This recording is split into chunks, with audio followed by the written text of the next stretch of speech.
บุญคือค่าความดีของชีวิตบุญคือจิตน้อมไปในกุศลบุญคือความหลั่งไหลจากใจตนบุญคือผลความดีเคยมีมาบุญคือแหล่งสร้างความหวังกำลังจิต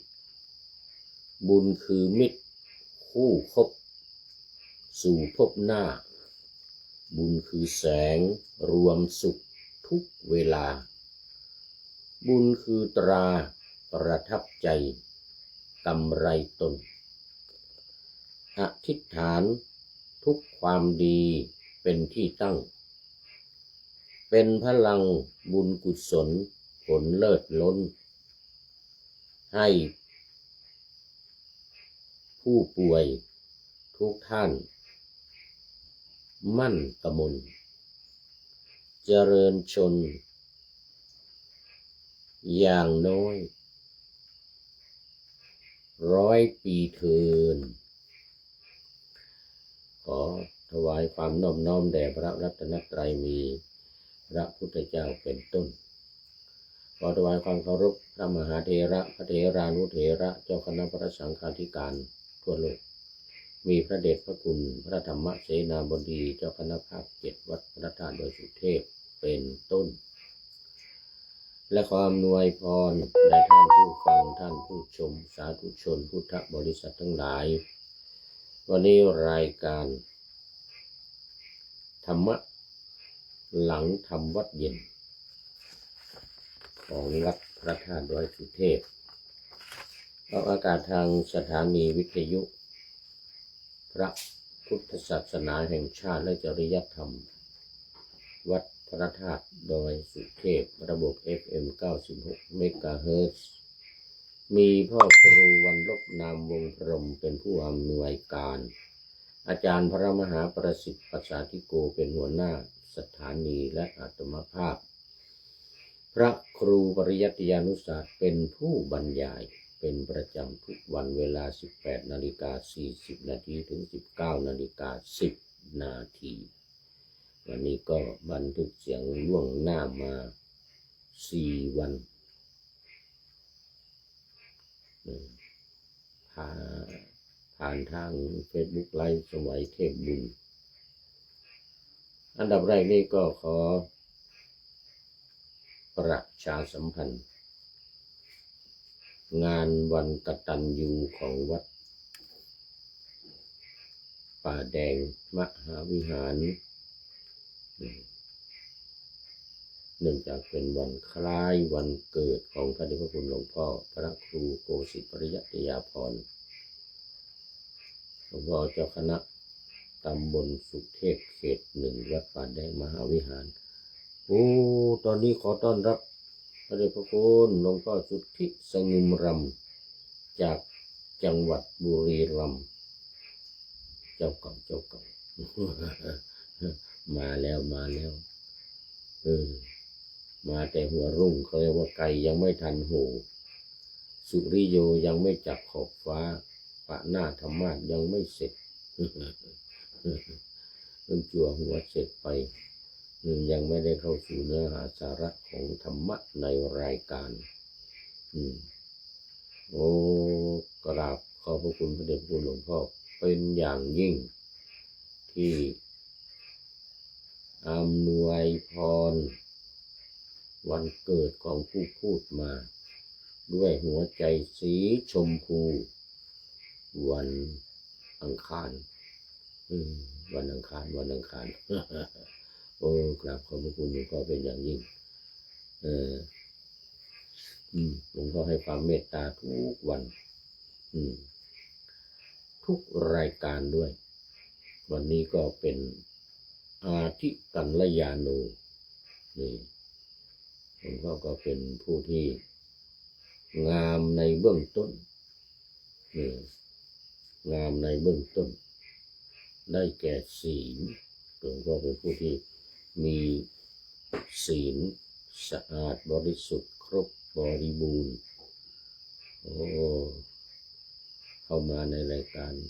เบื้องต้นงามเรียกว่างามในเบื้องต้น กราบขอบพระคุณหลวงพ่ออีกครั้งหนึ่งพูดถึงเรื่องของวัดป่าแดงมหาวิหารต่อในวันที่26นี่ที่จะถึงนี้อีกไม่กี่วัน 4-5 วันก็จะเป็นวันครบอายุวัฒนมงคลของพระเดชพระคุณหลวงพ่อพระครูโคสิตปริยัตยาภรณ์76 ปีโอ้เจริญศรีเจริญชนเจริญอายุก็จะได้มีการเจริญพระพุทธมนต์สวดมนต์ตันสืบชะตาหลวงถวายพระเดชพระคุณหลวงพ่อพร้อมกับพระภิกษุสงฆ์สามเณรในวัดป่าแดงและคณะสัตยาญาติโยมวัดป่าแดงมหาวิหารทุกท่านทุกคนที่จะมารวมกันในวัดในวิหารหลวงในศาลาทั้งเหนือทางเหนือทางด้านทิศใต้ของวิหารเต็มไปหมดเลยวันที่26 พฤษภาคมที่จะถึงนี้9 นาฬิกาเป็นต้นไปตอนนี้ขอต้อนรับพงศกรชัยศิลป์สร้างบุญบารมีกันครับกราบสาธุครับหลวงพ่อสาธุขอให้สุขภาพแข็งแรงอายุยืนหมื่นปีครับสาธุนะขอบคุณมากอันนี้ก็เป็น FC เก่าแก่นานเนกาเลมาแล้วอยู่จังหวัดน่านจังหวัดน่านสมัยก่อนก็อยู่วัดฝายหินเคยเป็นพระอยู่วัดฝายหินด้วยกันนี่แหละตอนนี้ก็ศึกษาลาเพศไปเป็นฆราวาสทำงานทำการมีครอบมีครัวเจริญมั่นคงในหน้าที่การงานโมทนาเป็นอย่างยิ่งวันนี้ตามมาเป็นท่านที่2ในอาทิกัลยาโน เป็นผู้ที่มีความงามในเบื้องต้นงามในเบื้องต้นอาทิกัลยาโน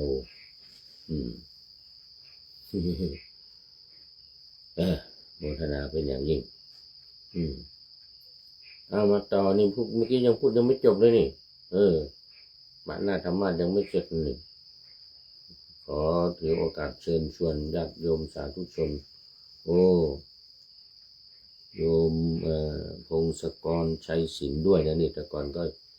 อยู่แถวนี้เลยวัดป่าแดงวัดฝายหินนี่ท่านพระครูโคสิตคงยังพอจำได้นะโคสิตปริยัตยาภรณ์วัดป่าแดงทำบุญอายุวัฒนมงคลละวันเขาเรียกว่าวันกตัญญูวันที่26 พฤษภาคมนี้เชิญชวนมาร่วมกัน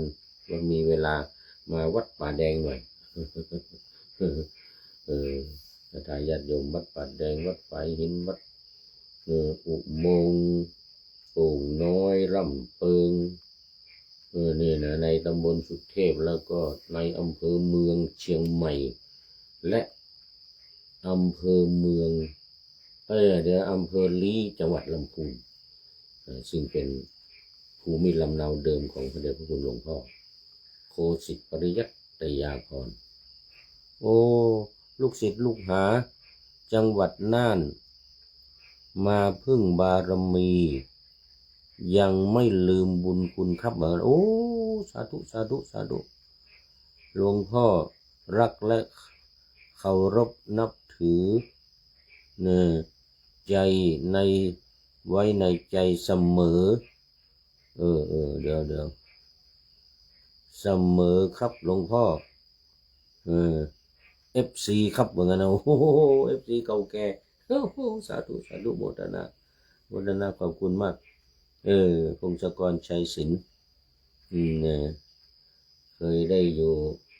ร่วมสุขร่วมทุกข์กันพึ่งพากันในยามยาก สมัยเป็นถ้าก็เป็นสามเณรนะเนี่ยเป็นสามเณรแล้วก็บวชพระบวชเป็นพระอยู่วัดฝ่ายหินตั้งแต่เป็นสามเณรโอ้โมทนาโมทนาโอ้แล้วนี่มีรูปเข้ามาโอ้ท่านพระครูอภิวัฒนวิกรมวัดปากทางเจริญอำเภอดอยหล่อเจ้าของสถานีวิทยุคลื่นสีขาวเพื่อชาวประชาเข้ามาแล้วโอ้โมทนาเป็นอย่างยิ่งไม่ได้คอมเมนต์ไม่เป็นไรเข้ามาแอบชมโมทนาเป็นอย่างยิ่งนะได้มาร่วมกันโน่นอำเภอลีวัดบ้านกลางตำบลลีหลวงอำเภอลีจังหวัดลำพูนโอ้เชิญชวนมากันมารวมกันทำบุญทักษิณานุปทานอุทิศส่วนกุศลไปให้บรรพบุรุษ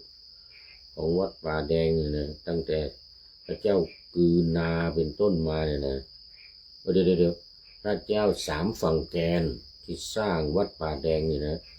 ลงตลอดมาถึงพระเจ้าติโลกราชมาบูรณะวัดป่าแดงสร้างโบสถ์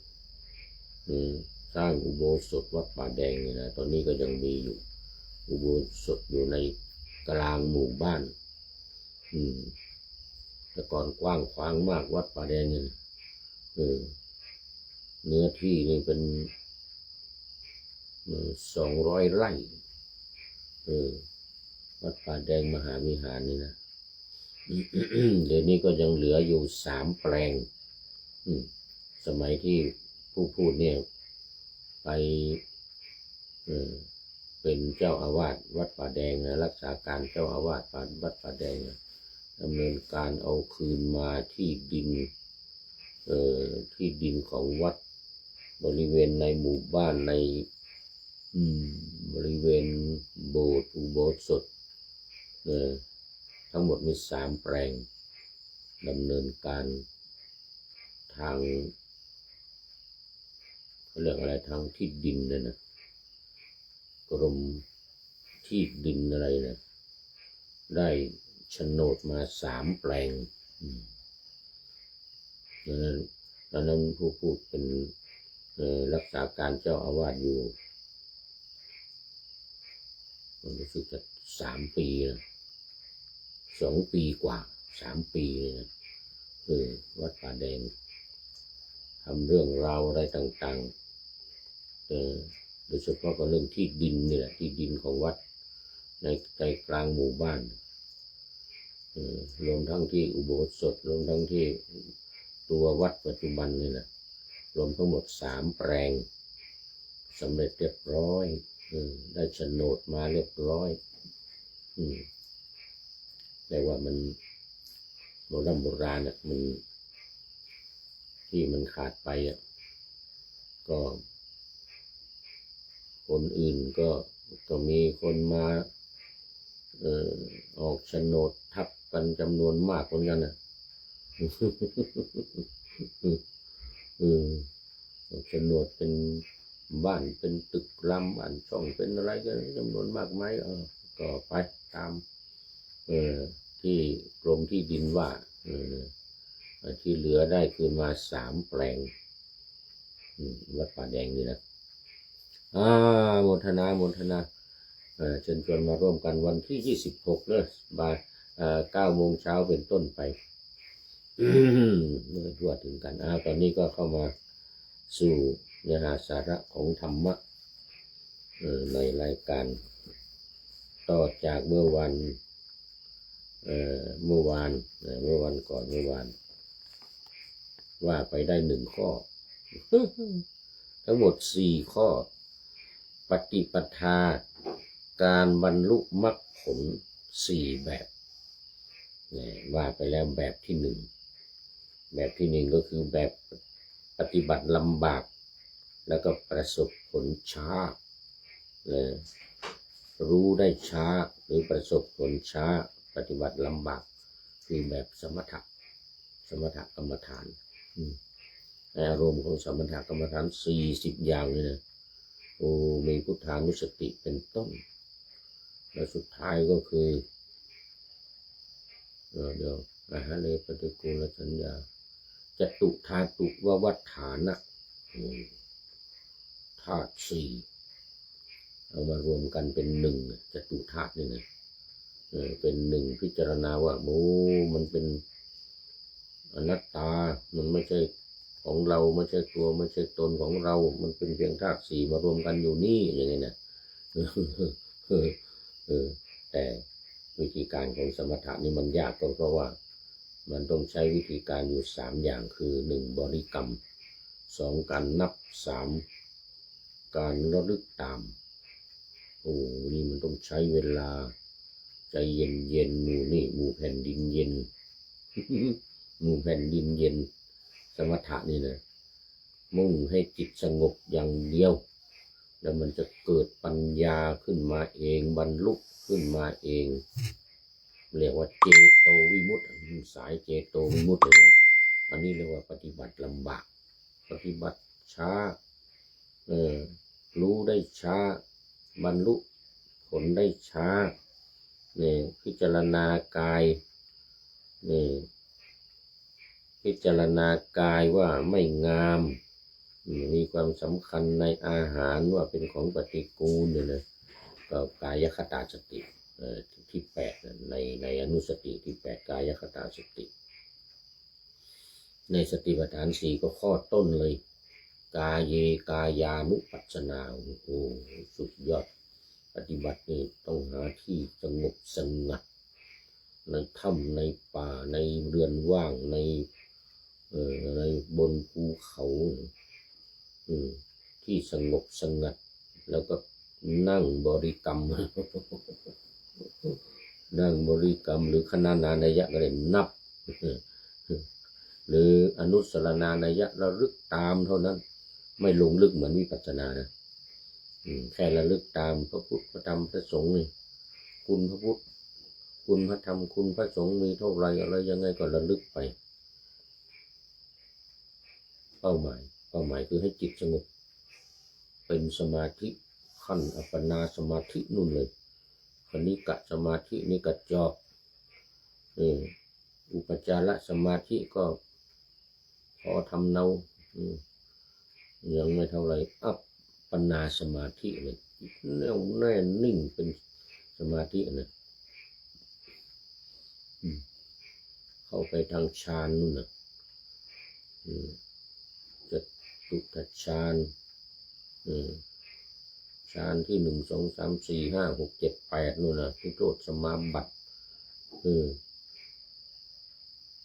เขาเรียกว่าสัญญาเวทยิตานิโรธนู่นเลยเข้านิโรธสมาบัติสายสมถะสายสมถะหมู่แผ่นดินเย็นทำยากทำช้านี่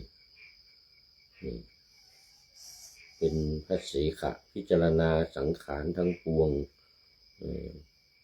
ว่าไม่เที่ยงแล้วก็มรณะสัญญา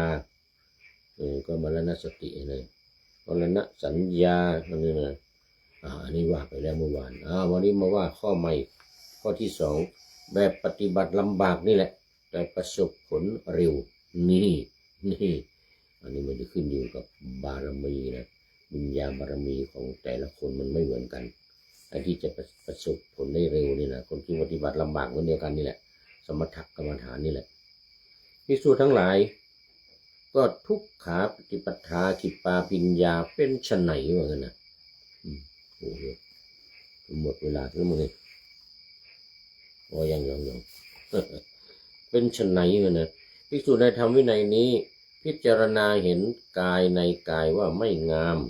มีความสำคัญในอาหารว่าเป็นของปฏิกูลมีความสำคัญในโลกทั้งปวงว่าไม่น่ายินดีพิจารณาเห็นในสังขารทั้งปวงว่าไม่เที่ยงอันหนึ่งมรณะสัญญาของเธอตั้งอยู่ดีแล้วในภายในม มรณะสัญญาจำได้ว่าโอ้ความตายเราต้องตายแน่นอนเนอะไม่รู้จะตายที่ไหนด้วยนั่นเองแต่ตายแน่นอนมรณะสัญญาเกิดขึ้นมาแล้ว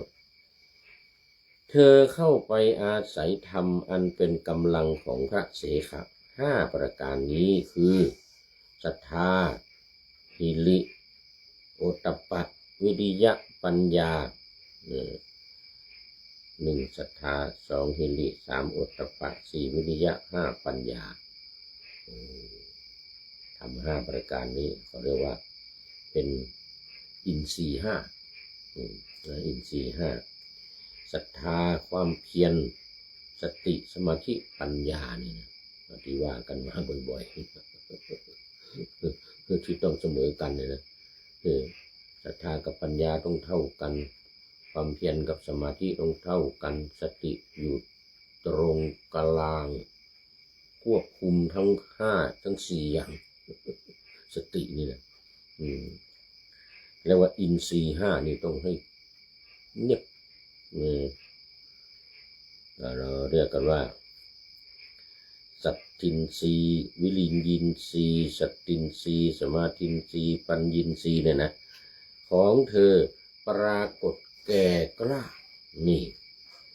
เธอย่อมได้บรรลุคุณวิเศษเพื่อความสิ้นอาสวะเร็วพลันเพราะอินทรีย์5 ประการนี้แก่กล้าโอ้โหที่อยู่ทั้งหลาย